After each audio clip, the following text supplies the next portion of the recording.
Example 2.6.3.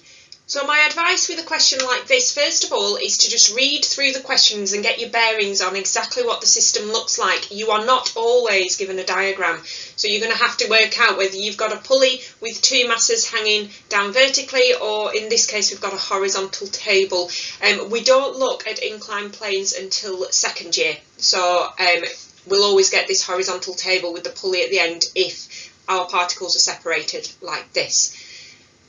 The next thing I would do is, just by going through the question, just highlight any of the modelling things that you can see. So, for example, the light inextensible string, we've got a rough horizontal table, we've got a small smooth pulley, which is fixed to the edge of the table, the string passes over the pulley and B hangs freely. We've got the string is taut, so that's important, and then a frictional force of magnitude. Magnitude means size, so that's just the force of resistance. And then go back through once you have highlighted that and then put your forces on.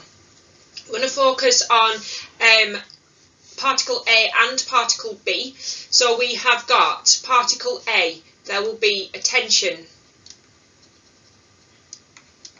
and it will be pulling A along the table, which means that we're moving in that direction.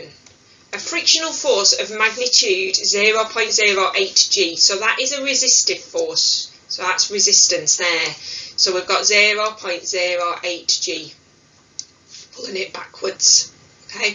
If it was the case that A was moving towards the left of the screen, then that 0.08 G will be acting in the same direction as T, but you'd be given something in the question that tells you that it's being pulled that way. So if it's not mentioned that it's being pulled that way, the only thing that can move A is this string connected to the pulley and connected to particle B.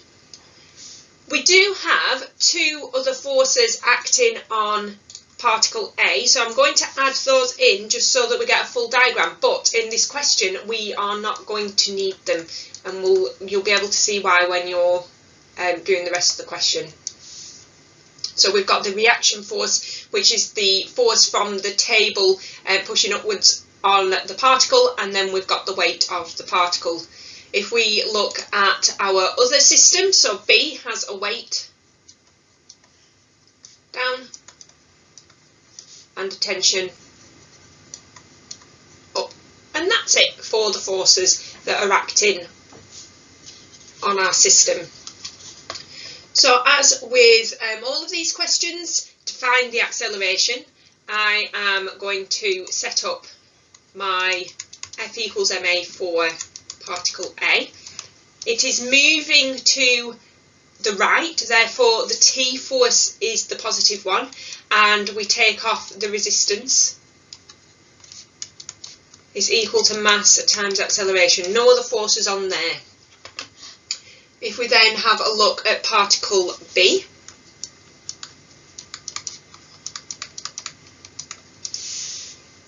B is moving towards the floor, so we've got that, and forces, that means that its weight is the leading force in the direction of motion, and T is its resistance. Just like we do with all of these questions, we're going to use simultaneous equations, and I'm going to just add those two equations together. You should be able to pause the video at this point and find the acceleration.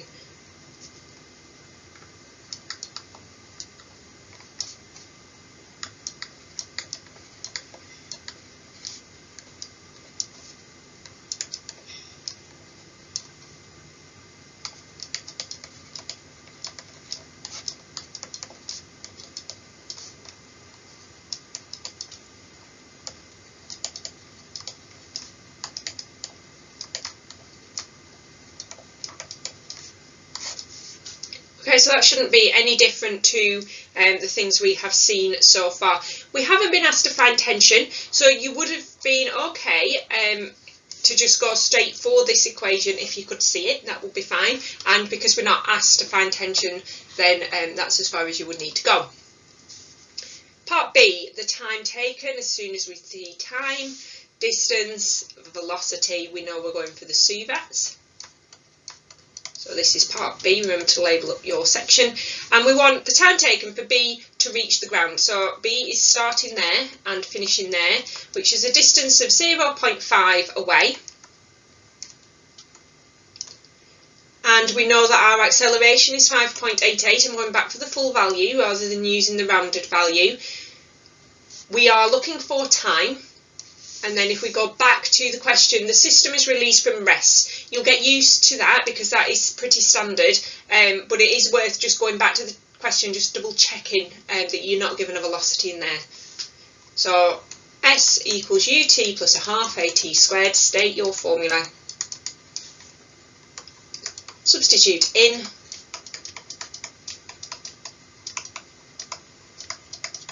And then solve for t.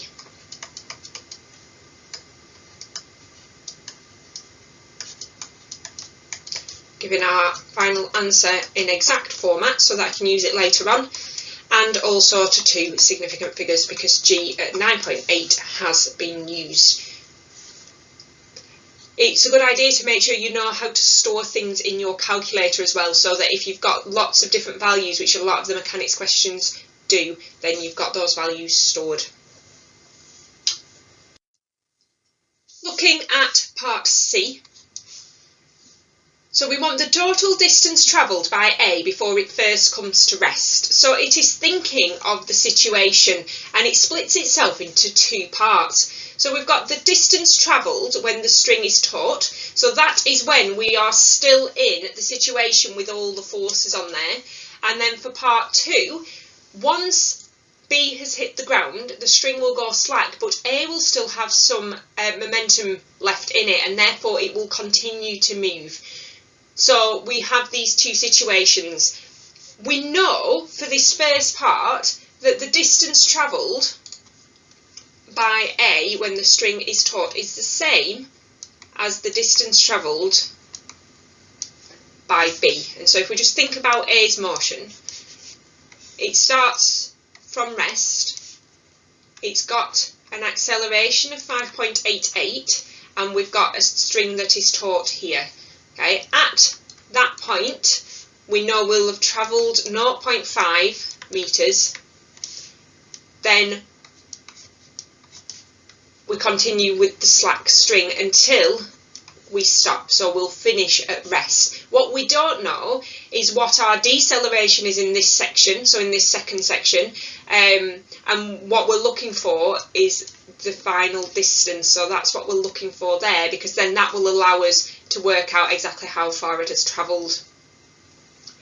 We also know how long it has taken. We've got the time at this point, haven't we? So we know that the time at this point, the point when B hits the floor and the string goes slack, is 5√3/21. So it might be worth just pausing the video at that point and just making sure you fully understand what is happening, or go back over it before we continue.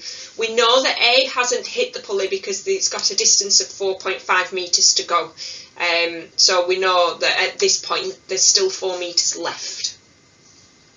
So if I focus on part two, because obviously I'm trying to find the distance travelled, and I already know the distance travelled in part one, so I'm going to focus on part two, and I'm going to put the forces on. So there's a resistance force. I'm not going to worry about the weight because I know it's horizontal motion, and therefore I don't need to know anything in the vertical direction. Because the string is slack, there is no tension here. So we haven't got a force. That's all we've got, that resistance force, and that's the thing that's going to be slowing it down. So in order to use that, what I can find is acceleration using F equals ma. If we just think about where's distance going to come from, so it's a good idea to just write down what you've got at this point, and then you can use the rest of the question to try and work out the missing bits. So that's what I'm after. Okay, so that's D. We'll call that D. I don't know the speed at this point, but I do know the final velocity is 0. I don't know the acceleration, and I don't know the time in the second section. Remember, that time we found is for the first section. So I haven't got much information. So what I'm going to do first of all is use F equals ma, which is minus 0.08. Make sure you get that sign right, because that force is in the opposite direction. Remember, our motion is still going to the right. So when we calculate that, we end up with A is equal to minus 1.96. And that is exact. I'm not going to round it because it's not a final answer, but I am going to put it into there. I still don't have enough information in order to find D. I can't find the time because that's the same situation as D. It's the only place it can come from. So what I need to have a think about is there a way to find the velocity? So can I find this? So going back, that is the speed. Let's call it X. So that is the speed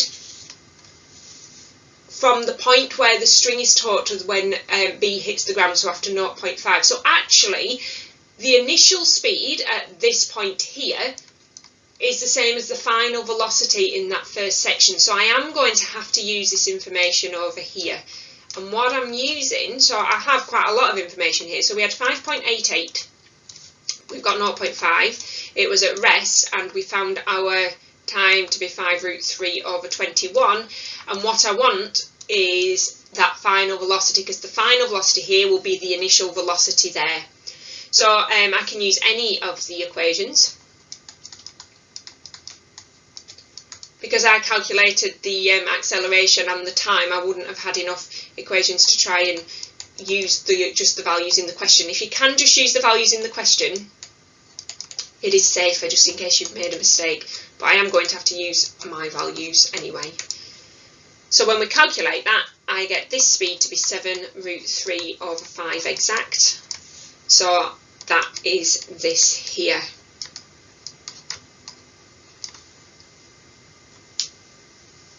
So using SUV and A, we have got nothing. Is equal to 7 root 3 over 5 squared. Remember, that's all squared. Just put it into your calculator like that and let it do the work. Watch that sign, because it is a deceleration. If you have it as an acceleration, then you're going to get a value of S. Well, it's not going to make sense. You're going to get a negative value of S. Because when I subtract this term across to the other side, then I'll be dividing by a negative, which will make it back positive. So we end up with minus 147 over 25, that's the squared, is equal to minus 3.925, which is 2 times 1.96 S. So in this case, S is equal to 1.5 metres. Make sure you always go back and just read that question. Make sure that you haven't missed anything. We want the total distance travelled, so there are final marks for finishing off. So we've got total distance is equal to 2.